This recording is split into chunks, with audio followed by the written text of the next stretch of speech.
what you were in for? Was a murder? You said that, not me.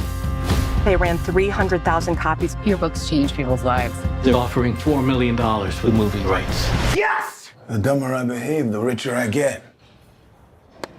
It's gone too far. Stag Arley is still on the run from authorities. You haven't done anything. It's not like they can arrest you. Is it bad to cater to people's tastes? People want to love you, Monk. You should let them love all of you.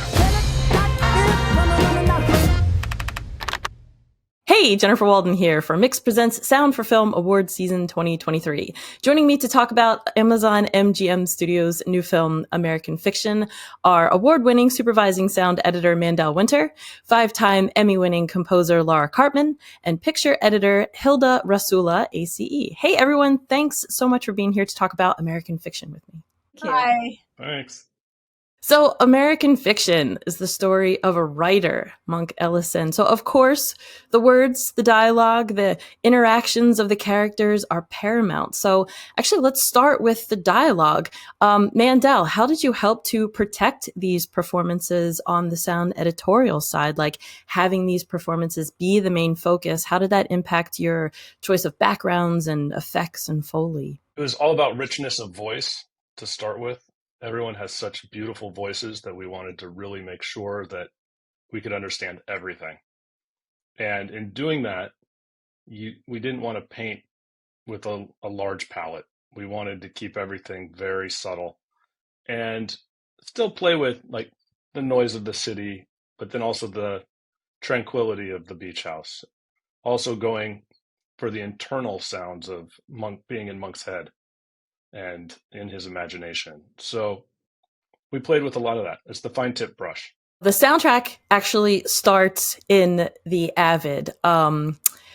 For you, Hilda, like what were some of the essential elements, the primary sound elements that you felt were important to tell the story in the early stages of the film's editing as it was being put together? Our early sound design was pretty naturalistic. We knew that the story needed to feel grounded in a lot of ways. And so we went with a pretty natural, temp sound design. The larger challenge was the music because we knew that we wanted to use a film-based score and temping with we wanted to use a jazz-based score, and temping with real jazz is near impossible. We did our best effort, but it's a very difficult thing. Jazz is not really a music that's conducive to being cut up in the same way that film score is. So that was always a tricky needle to thread, and we did our best knowing that we were going to lean very heavily on the composer. And Laura, what was it like creating a jazz-based film score that's tailor-made for a film? I'm so glad that you asked Hilda and Mandell first, because what they said so much plays into what I'm about to say. First of all, the voice. If you think about jazz or really any music, there are leads, kind of things that sit out in front and things that sit in the background, right? And especially with jazz, you trade solos, right? So you'll start out with the ensemble playing together in a theme, and then someone will play a solo, someone will play a solo, someone will play a solo. That's one of the fundamental reasons why Hilda had such a hard time music editing with jazz, because you kind of can't do it. But in this particular film, the voices are really the instruments in a way, right? You've got these incredible, and it's a talkie film, right? You've got dialogue that's really important, but you've also got a very, very nuanced performance by Jeffrey Wright that needs, or that wanted, let's say, to be, driven and sometimes and pulled back in other ways. So I think that the real challenge was how do you balance the dialogue really with having the effervescence and freedom of jazz and still be able to get in and out of cues as you need to in a score? And as you know, also the film has a lot of twists and turns in it emotionally.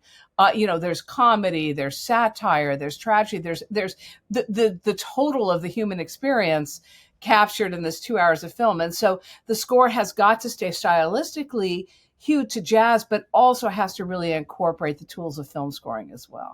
Yeah, and I thought you did a great job of, the score is really a reflection of Monk himself. I mean, it's sophisticated, often serious, but at times playful and like funny. So that must have been like pretty hard to accomplish with jazz, like finding the themes for Monk, because he's such a complex character. Well, I guess jazz is kind of fitting for a complex character. I mean, it's complex music. Listen, all music or much of music is based on melody. So the first thing we did was really carve out the two main themes, which is Monk's theme, and then the family theme. And then those themes, which were based in jazz, could be performed I've got the lead sheets right here. If I put them in front of a jazz trio, jazz quartet, could be played off the page and they would sound like straight up jazz to you. But those are also themes that can be used as themes are used in any film scoring environment. So the trick is when you're writing a score for any film, and especially one like this that has so many narrative twists and turns, you've got to come up with themes that can stay the course emotionally and be presented as a fun bossa nova in the pool scene, and then be presented again as a heartfelt theme when mother's missing, or when we go through all the stuff with her, or in the warm family scenes with Sterling Brown and Jeffrey. So but that's the art of scoring for film. The jazz is a stylistic choice, but you still have to have the narrative tools musically to be able to use throughout the course of the film. And was there a collaboration between you and the sound editorial department? Did you have a clean dialogue track to listen to as you were coming up with the music, or how did you guys work together?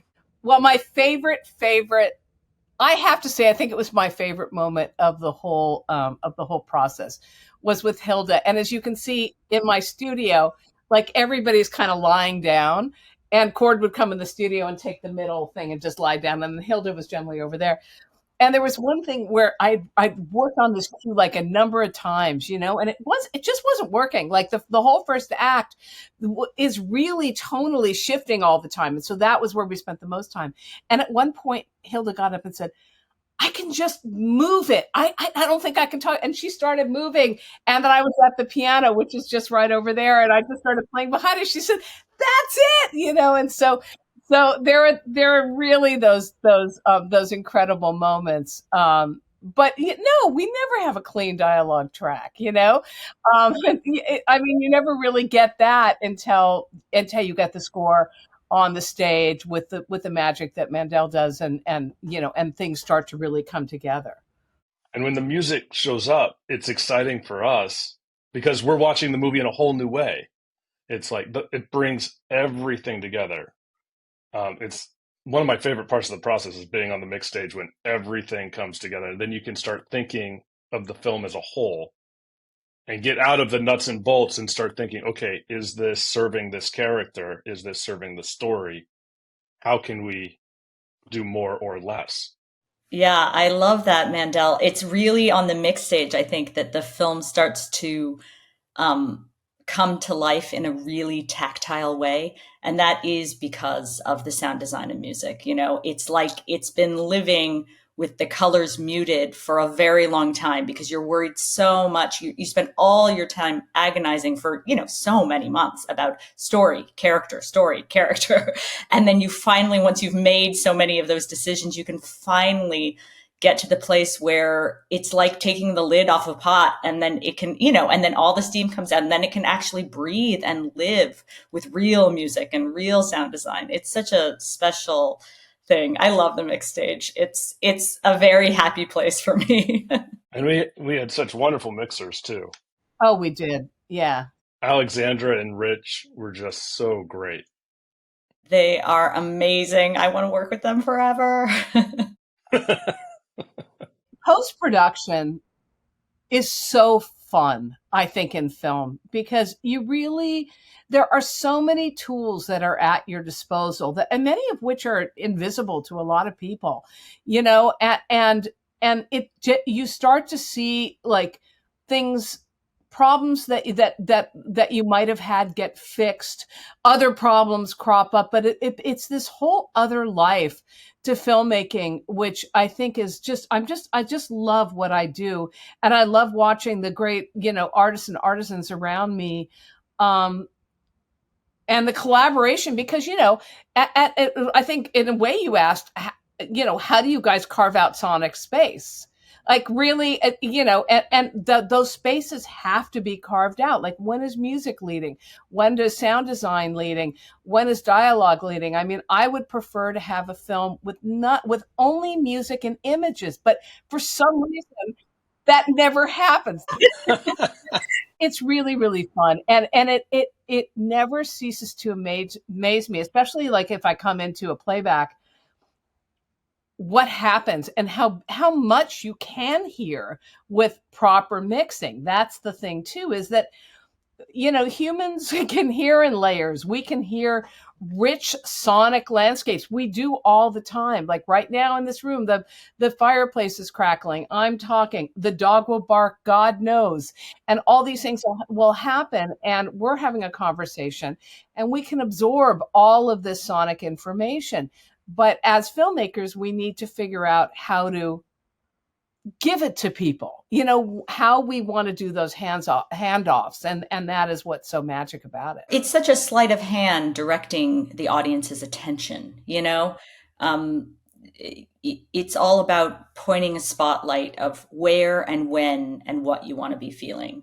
And it's such a back and forth. Laura, it's funny you brought up that moment where I danced for you behind you on the carpet there, because it really is like, I mean, in a case like that, I just didn't have the words to discuss what I wanted to say with score. And you were at the piano bench and I was like, I need to dance this out and you'll get it when you see me. But it is on the mix stage again, in the sound design and the music, it is such a dance. It really is like, sound in film is a very delicate, pas de deux between the images and the sound. I mean, I think that is what cinema is basically, it's this visual cinematic poetry of visuals and sound and music working together. And there's no other art form that has that, you can stage theater and you can have dance on stage, but the way that they mix on screens, with dialogue and music and sound there isn't another art form like it. It's very special the way we all kind of weave around each other and figure out the ways to highlight and shine a spotlight on what the audience needs to hear and feel at different moments. Yeah. And as the picture editor, Hilda, you're in that unique position where you get to guide that process and craft that process, like recutting scenes when you have, the temp music, or you have something from Laura, or you're getting like effects from Mandell, and, figuring out how those are all going to work together to tell the story in the best way. I can't even imagine what the first soundtrack in your Avid sounded like compared to what it ended up being on the dub stage. Well, I'll just tell you, no matter how, okay your temp mix is, it's always terrible. It's always terrible compared to the mix stage, and the music is always terrible. It's just a very rough guide of where you're supposed to be headed. And then what you're trusting is that you're painting with like super rough, it's like an artist's sketch, you're doing this like rough charcoal, very something that will become very fine and detailed later. And you're just trusting that the team that you've assembled around you are all artists who really are good listeners, who are listening to what the dialogue is telling them, to listening to the characters, and they can listen to the story. And if they're artists, they do. I mean, they've spent their lives building up those muscles. And so it's not so much about being prescriptive, because the temp mix is just never compares. It's about working with people who can hear what the story wants. And I think great artists can do that, obviously. And Mandell, when you got the track from The Avid, was there a scene or a moment in the film that inspired you the most? Like, oh, that's a really great idea. How can I take that further? From the moment I read the script, actually, I was so drawn into the film, and I was just so grateful that I got to work on it, because it's such a smart story and it's done so well that every twist and turn just it gave me that warm fuzzy feeling like, okay, the audience is really going to love this and really embrace it. And to see the audiences embrace it, I mean, I don't think there's just one particular scene, but I do know when they're at the beach house, when we got the production dialogue, you could hear that beach house. That beach house lived in production. I can only imagine. Yeah. Every creaking, and we had to minimize that. We had to try and take that down and then put in the creeks where we wanted them. And the waves and it was a classic, like strip all of the mess away and then artfully recreate the beach waves and the creeks and the mess. Beaches are noisy. I live on one, and they're really noisy. It's not what you think. I would also point out the great work that the sound team and Laura did. In the end, I don't want to spoil anything, but the film goes through a kind of roller coaster at the end that very playfully gets to experiment with genre. And that was where I knew that it was like Mandell and our mixers and Laura were going to have to that was the kind of like, go for it. This is a very naturalistic film in other ways, but like, go for it. You're playing with genre. You're playing with these sort of outrageous ideas, really, narratively. And so it gave them a chance to, maybe you guys want to talk about that. It allowed us to go impressionistic at the end. And even in the middle, when we're with Monk as he's writing, I felt like we could go impressionistic, and even though they may be naturalistic sounds, they're just used in a certain way that, we're not really in where we are. We're in his mind. Magic realism. It just plays. The film is constantly adjusting the aperture between reality and magic realism. I think it's something that you play with the whole time, and then at the end becomes explicitly clear that that's what you've been doing all along, and so it's like you're constantly kind of shifting this aperture. And I think that's one of the things that this team had in particular, was a real, almost a gymnastic fluidity in being able to go switch stylistically, and figure out where you're at, because at no point did you want the audience to have to think about what I just said. Like, we don't want them to say, oh wow, we're in magic realism now. Oh well wait a minute. You want to make those decisions, right?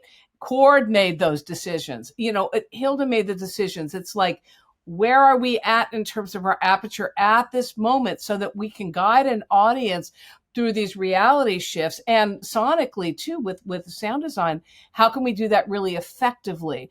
And so that's where sound really like winds up being the thing that takes you into those different kind of layers of surreality, I think.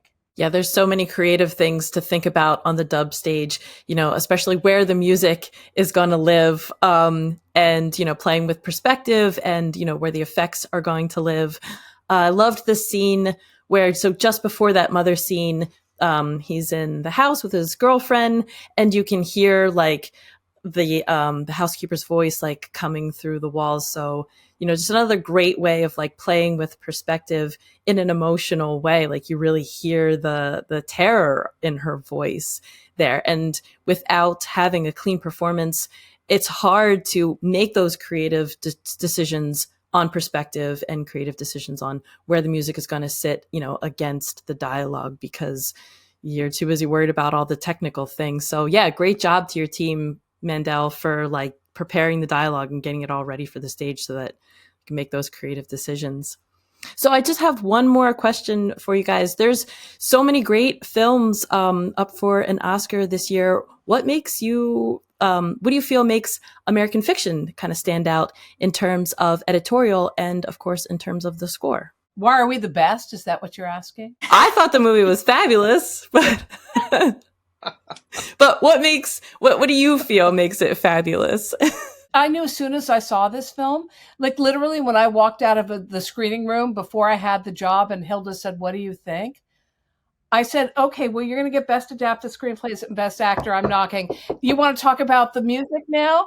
I mean, it was so obviously a great film. I mean, it's just, it's so funny you asked this question because I've been looking at a lot of films and thinking about this. I think American Fiction is taking a kind of American satirical filmmaking and doing it from a unique and diverse perspective. And it pulls from the past and yet is something like, it's not like anything you've ever seen before. So, it just in terms of music and my own, participation in this, I mean, it's fantastic. It's a great film. You can't go anywhere without that vehicle of amazing performances, amazing editorial, amazing sound. This is a collaborative art. Not one person does it alone. That's why these kind of singling out crafts is almost, I don't want to say what it is because, of course, I'd love to get an Oscar. But why am I the best? Well, I've been at it for a really long time. I don't know why. Look, it's what we love what we do. And that's the most important thing. And everything that I do, and I know my collaborators, we put our entire heart and soul into this movie. Wouldn't you agree? Yes. 100%. I think, I think what's really special about this movie is that it lives at an incredibly human scale. Yeah. I think we're used at this time of year to seeing movies that are working at a very large scale, which is fun and exciting. And I want that every year out of, the slate of movies at the theater. But what I think is so interesting and special about this is that it's working at this human scale, reflecting back to us who we are. It's about characters who are flawed, but also charming and funny and interesting and smart. And it's having conversations that are all of those things about us and the stories we tell ourselves about our lives and attempting to live our lives. And it's special when there is a movie that does, as you were saying, Laura, there is something that's both very classical actually about this film in my mind.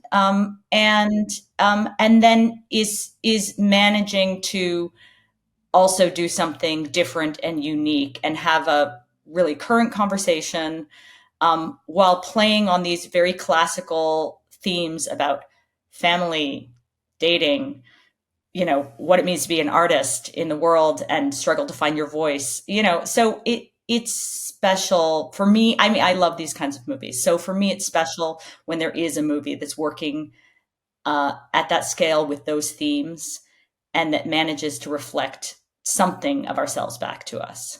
I think this film is unique in the sense that it has such a strong point of view and or not necessarily point of view, but something to say.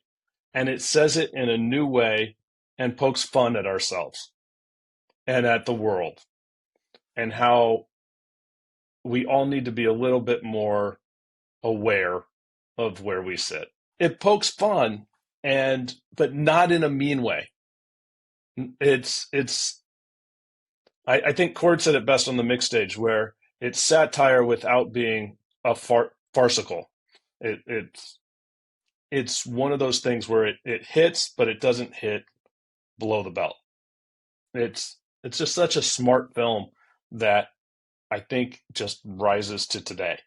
It is the film that we need to watch today. I agree. I thought it was fabulous, and I feel so lucky to have gotten to view it before a lot of other people. So best of luck to all of you this award season, and great job on the film. Really great job. Thank you guys so much for being here.